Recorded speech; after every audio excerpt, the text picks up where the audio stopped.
Good afternoon, I'm Chris Nachkate. Welcome to APTN National News. Thank you for joining us.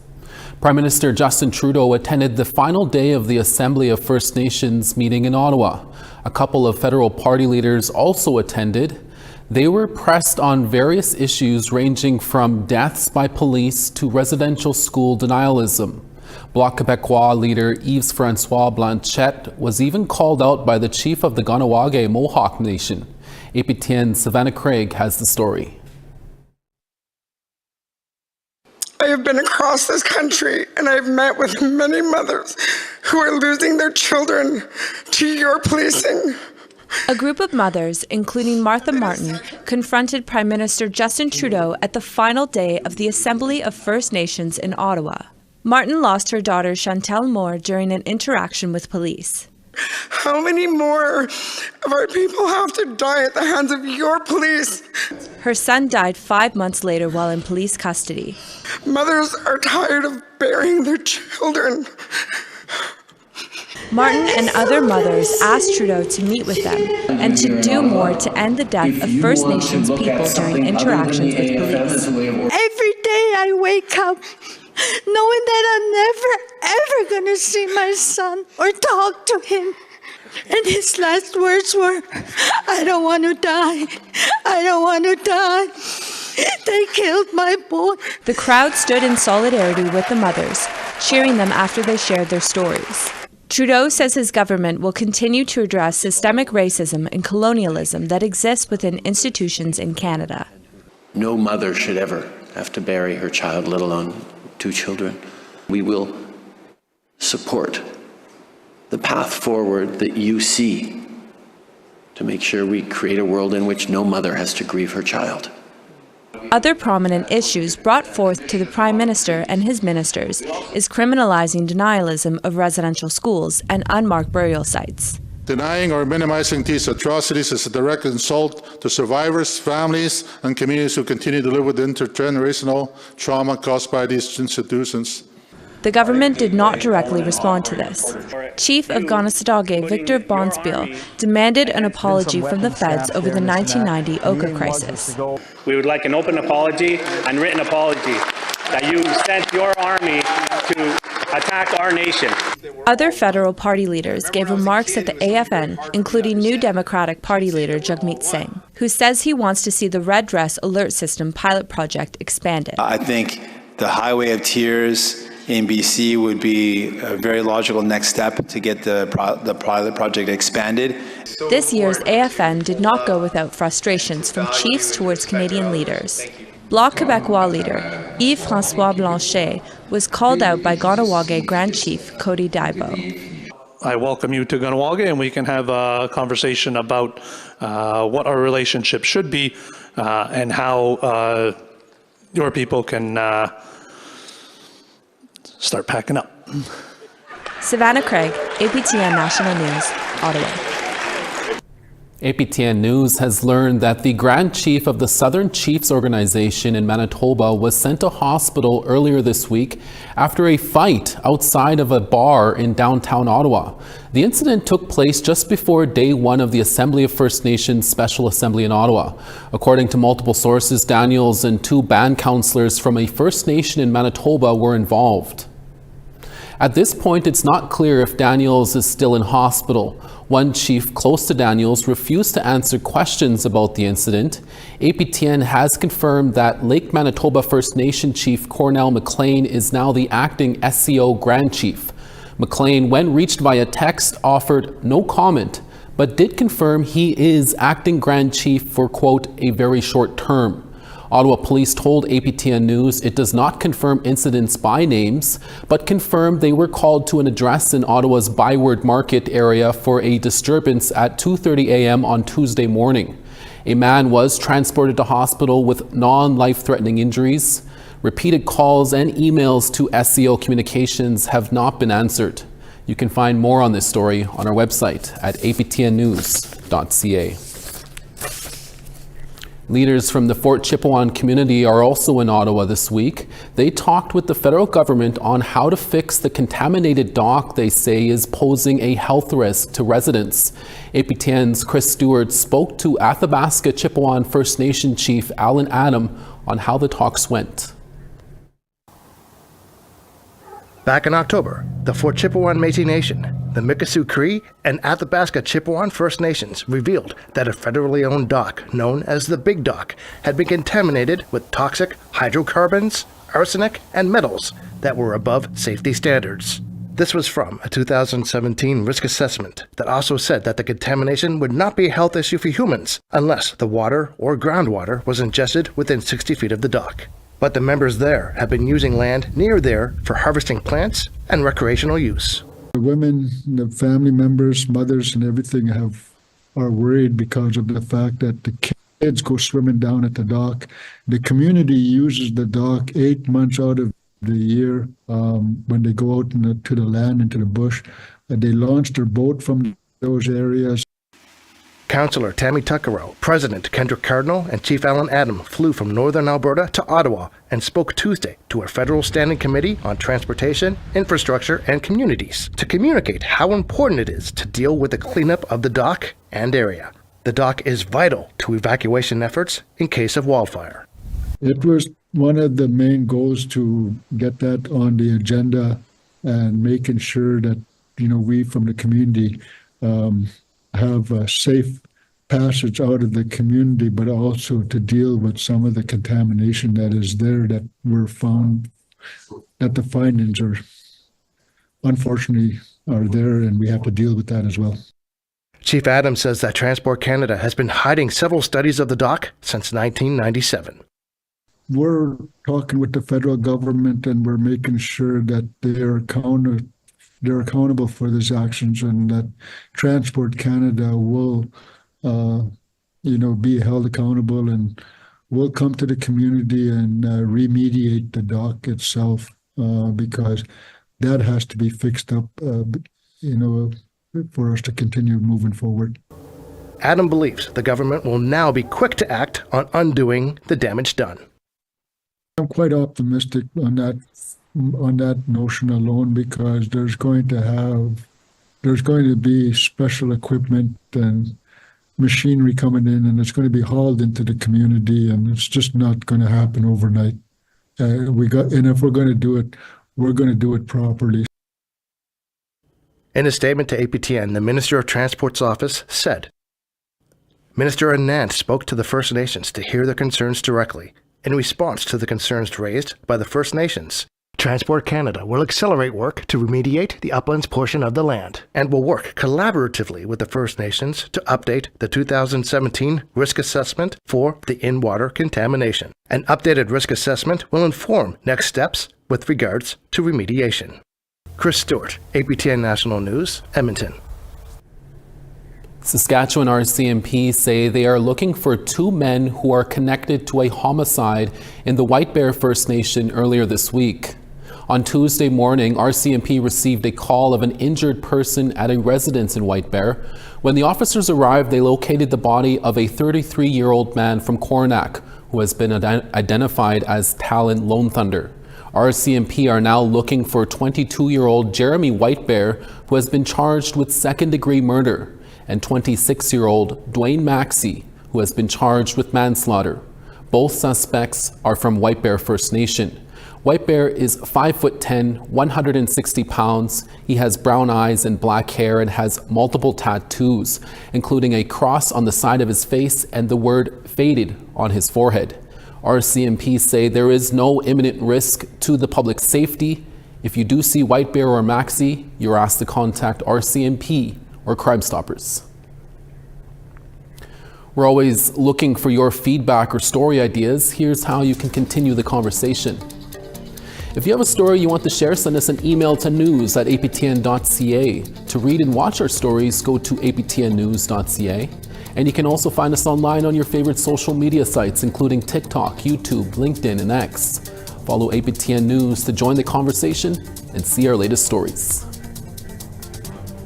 An eviction notice has been given to the new residents in the Caldwell First Nation in Ontario. We'll bring you an update to that story when we're back in about 3 minutes.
Welcome back.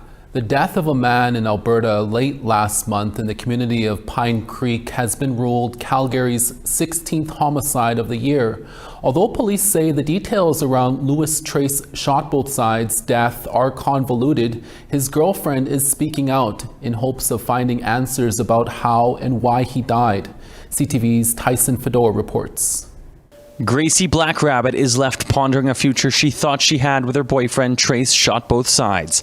He was found dead in a Pine Creek home in the early hours of November 22nd. The last few days he was here, I took him out for dinner. We had our last little date at Boston Pizza.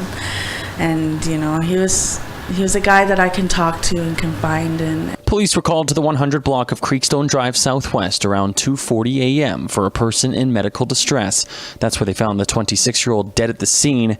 It's now been deemed a homicide. It's a complicated one for reasons that I can't go into at this point in time, but investigators are working very hard. And again, I would still renew the call to say if anybody has any information about that, it would be great to come forward. Black Rabbit says she and Trace's family are seeking answers surrounding how he died, who killed him, and why. It's just so hard that no one knows what happened, and it just it hurts so much. It hurts that no one can get their closure. Police tell CTV News that 2 people were taken into custody for questioning, but no charges have been laid.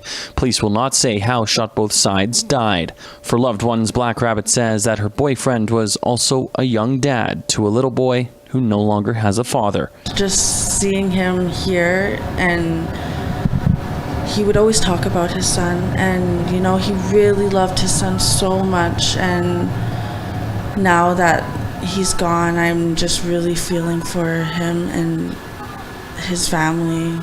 Tyson Fedor, CTV News, Calgary. To Ontario now, where a number of Caldwell First Nation residents say they are being evicted after installing security cameras outside of their homes. They say they have been told they have to get out before the new year, but are keeping faith that they can stay put. CTV's Chris Campbell has more. A group of Caldwell First Nation residents are hanging on to hope they can keep living in their celebrated homes on their ancestral lands in the recently revived First Nation Reserve. This is supposed to be a place where we're going to finish off, where my mom is going to come and finish her days. Right? Angela Duckworth says she and 5 others, including her 81-year-old mom, are living in fear, having received eviction notices to be out by December 26th after installing security and doorbell cameras outside for personal safety, an alleged breach in the tenancy agreement. We moved here because it's geared to income. We moved here so we could live as a community and feel safe. And now we're facing that eviction. Where do we go? Housing is a challenge. Affordable housing is a challenge. Right now, it's kind of disappointing. Marie Duckworth says she's not worried about being forced to leave despite having just moved in last Sunday, but is let down that it's come to this. I don't think they really realize just how childish their actions are, And when they begin to realize and maybe straighten out, things will be better, hopefully. It's unreal, surreal. They say the cameras were installed with approval from the housing manager, but things changed after the last Caldwell election. They say that our doorbell cameras can reach the sidewalk and we can hear their conversations. Trust me, that's not what we're doing, okay? I buy a lot from Amazon. I'd kind of like to know when it comes. I have rights, and I'm going to stick by them. Former Caldwell councillor Doug Heil says they'll sue if they have to take their cameras down, saying residents have the right to security, and that they've hired a lawyer and are getting counsel from BMAC, the Band Members Alliance and Advocacy Association of Canada. They have till tomorrow to respond to the lawyer, and what actions happen after that is that's their call. They say there's been no communication from the Caldwell chief. CTV News reached out to Caldwell First Nation along with Chief Nikki Van Oorschot and was told only the chief could speak to the matter. However, calls, emails, and texts have gone unreturned as of news time. We're going to fight. This is our home. I'm not going anywhere. I plan to go and get my Christmas tree today. At Caldwell First Nation near Leamington, Chris Campbell, CTV News. We now want to tell you about this week's web poll questions. Over on our website, we ask, are you affected by the ongoing Canada Post strike? Your answers are yes or no. The next question we ask, are you following the Assembly of First Nations meeting this week in Ottawa? Yes or no. And our third question, do you think Métis people should be included in the federal non-insured health benefits program?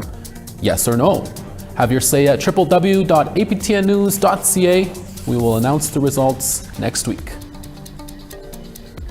An elderly couple in northern Saskatchewan have been living in a camper trying to stay warm this winter. That story when we come back.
Starting on the east, St. John's 4, Charlottetown 0. Cartwright 2, the Grand River -7. Saguenay -7, Gaspé 0. Ottawa -7, Sault Ste. Marie -4. -8 in Sudbury, Wawa -8 as well. -27 in Churchill, Thompson -23. -9 in Gimli, Princess Harbour -11. -4 in Saskatoon, North Battleford, sunny and -3. Stony Rapids -14, Uranium City -11. Partly cloudy and high level with -8, Fort Chipewyan 1. Rain and Red Deer at 2, Calgary 6. 7 in Campbell River, Bella Coola 5. Sand Spit 9, Smithers 5. Beaver Creek -14, Mayo -7. Yellowknife -8, Wrigley -13. Sax Harbor -24, Pawlatuck -19. Baker Lake -24, Cambridge Bay -21. And Clyde River -21, Agulik -23. As the weather continues to get colder, a family from Pelican Narrows in northern Saskatchewan has been trying to survive and stay warm. Marianne and Gordon Ballantyne have been living in a donated camper that was given to the family to live in after their house burnt down this past summer. The 75-year-olds both live with diabetes, and the family says they have been on the Peter Ballantyne Cree Nation housing list for a number of years. The elderly couple also helped look after 19 grandchildren and great-grandchildren, with a number of the younger ones living with them in the camper. The camper has no running water, and Marianne and Gordon have kept it heated using a wood stove. Pelican Narrows is located about 380 kilometers northeast of Prince Albert. With more on this, we're joined now by their granddaughter, Michaela Renus from Edmonton, who is speaking on their behalf. Michaela, thank you for speaking with us. Can you explain the current situation your grandparents and their grandchildren are going through right now? Yes, for sure. Thank you for taking your time to talk to me. Right now, my grandparents and their grandchildren are facing extreme hardship. At the moment, they are living in conditions that nobody should, especially elderly with their health conditions. Currently, they're living in a camping trailer that is not suitable for winter. There's no heat, no electricity, and there's no functioning toilet. And right now we are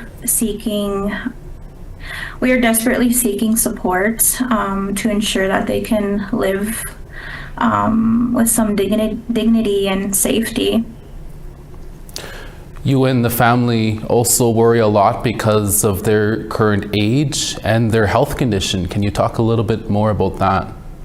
Yeah, so their health and their age is a major concern for us. My grandparents, who should be living in stability, are instead forced to live in conditions that are taking a toll on their physical and mental well-being.